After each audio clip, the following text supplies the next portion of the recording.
People are not stressed because they have children.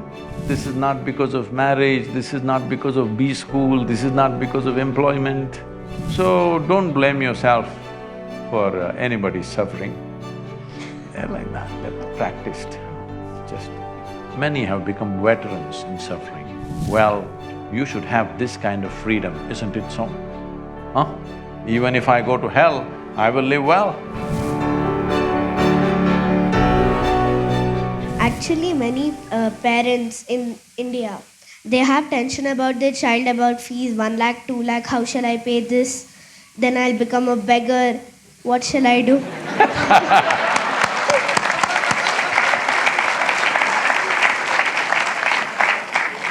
Hey, if you were a beggar, there would be no problem with 1 lakh, 2 lakh. Then they have a peaceful life. Then the parent says the child, I have a very beautiful life, enjoyment. Then after that we think that how do they live happily, because they have these many tensions about the child. That what do they do, how will they fall, why will they kick someone and all that. Then how do they still have a peaceful life, the parents? Yes, go on. How do they still have an enjoyment in their life by having a tension still for the kid?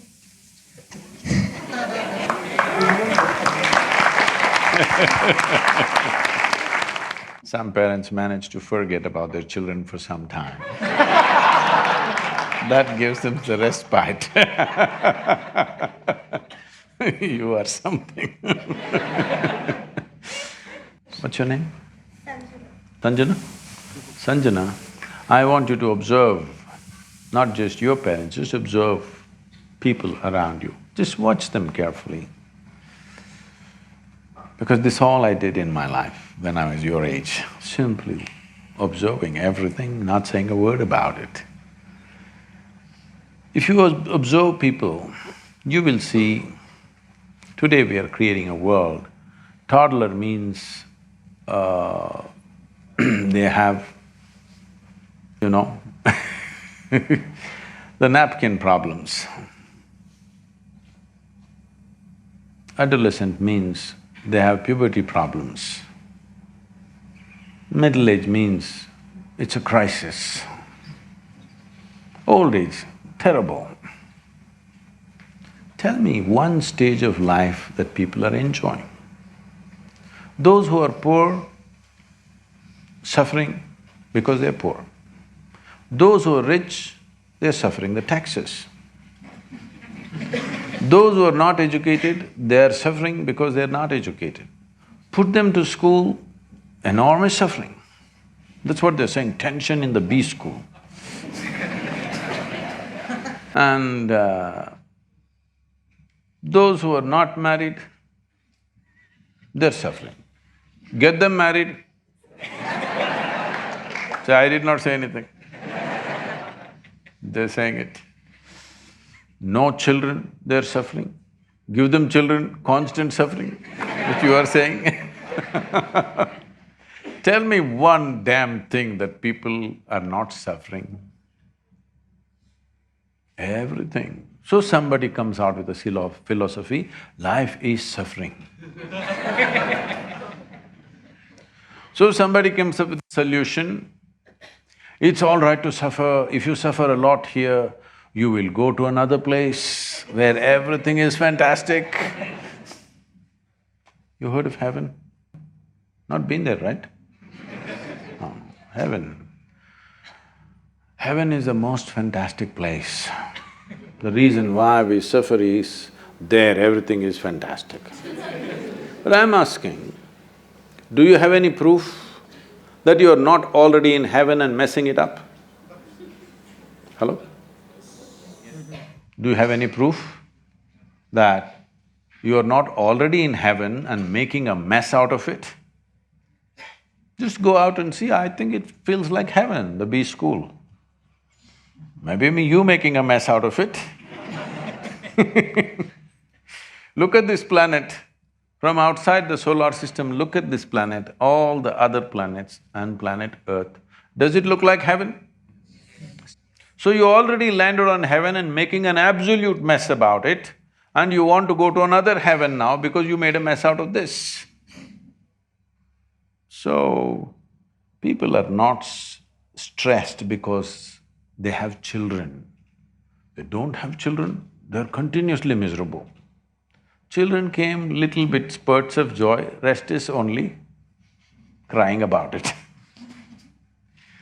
So this is not because of children, this is not because of marriage, this is not because of B school, this is not because of employment.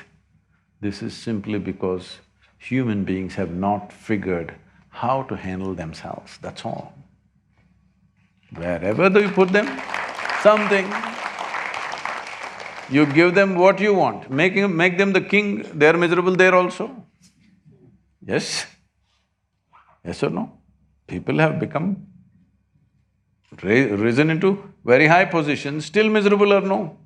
So this is not because of any situation, definitely not because of a wonderful girl like you, huh?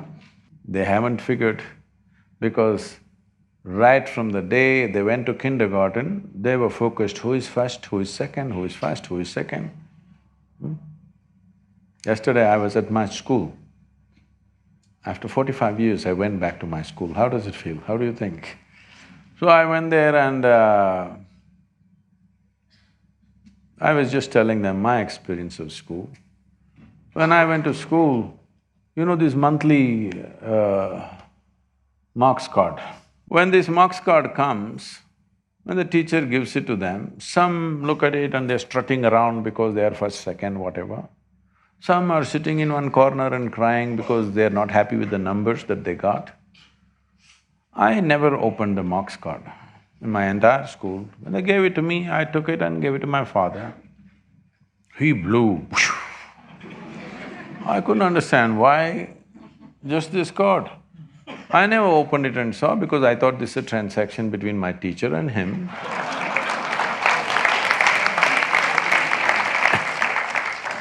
I had no interest in it whatsoever. So I never bothered, but I always saw it.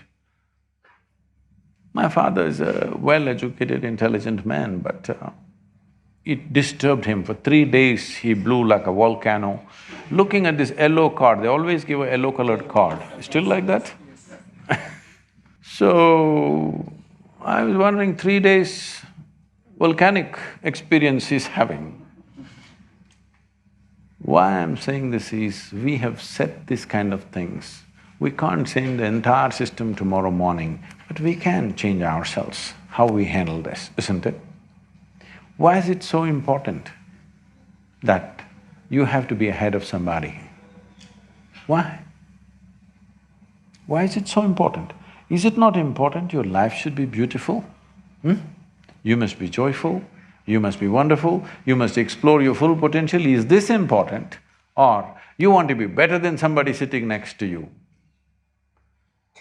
Well, if what's sitting next to you is a piece of dung, you will be a little better dung.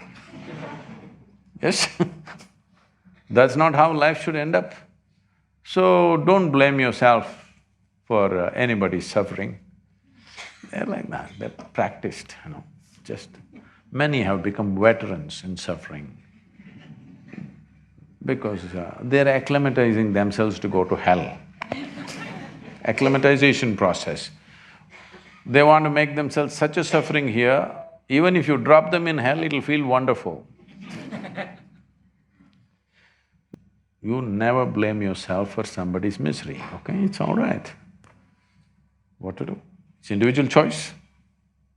Huh? Yes or no? Outside people, what can we do? What can I do to you? I can create a easy situation or a difficult situation for you. Suffering is your business, isn't it? Yes or no? Suffering is your business. Either you can be a challenging child for your parents, I wish you will be, because otherwise they will become like Bisibele Bata. You must be a little challenging for them. So whether they enjoy the challenge or suffer the challenge is left to them. Am I… Is it okay? Because what I see is, it doesn't matter how many arrangements you make, those who suffer anyway suffer, isn't it? Just see the Western countries as an example. What everybody is dreaming of, or what even people don't dare to dream here, an average American citizen has. You think they're all bursting with joy? All the arrangements have been made. You think they're bursting in joy? No, misery. 42% of population over 45 is on, psychiatric medication. So this is not joy for sure. Even mental health is not being managed, because just making external arrangements is not going to fix this life. It's very, very important that you make inner arrangements that even if they send you to hell, you will go joyfully. You heard of Gautama, the Buddha? You heard of Buddha? When everybody was talking about going to heaven, Gautama said, "What will I go and do in heaven? Because you say everything is wonderful there. What will I do there? Let me go to hell. Because you say everybody is suffering there, let me go and do something, because anyway I cannot suffer. I made myself like this, I cannot suffer, so let me go to hell." Even now the Buddhist texts talk about Buddha being in the lower world. Well, you should have this kind of freedom, isn't it so? Huh? Even if I go to hell, I will live well. Nobody has to send me to heaven.